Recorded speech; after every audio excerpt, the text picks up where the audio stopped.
Assalamualaikum warahmatullahi wabarakatuh. Perkenalkan, saya Irfan Syamil Rehansyah.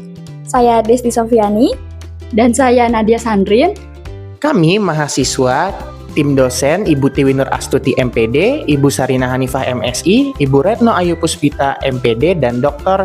Meliana Wulandari MSI. Pengabdian ini berjudul Optimalisasi Motivasi Intrinsik Siswa melalui Joyful Learning pada Praktikum Titrasi Asam Basa berbasis Small Scale dan Liquid Science Experiment. Hari ini kami akan mendemonstrasikan praktikum kimia dalam larutan. Selamat menonton!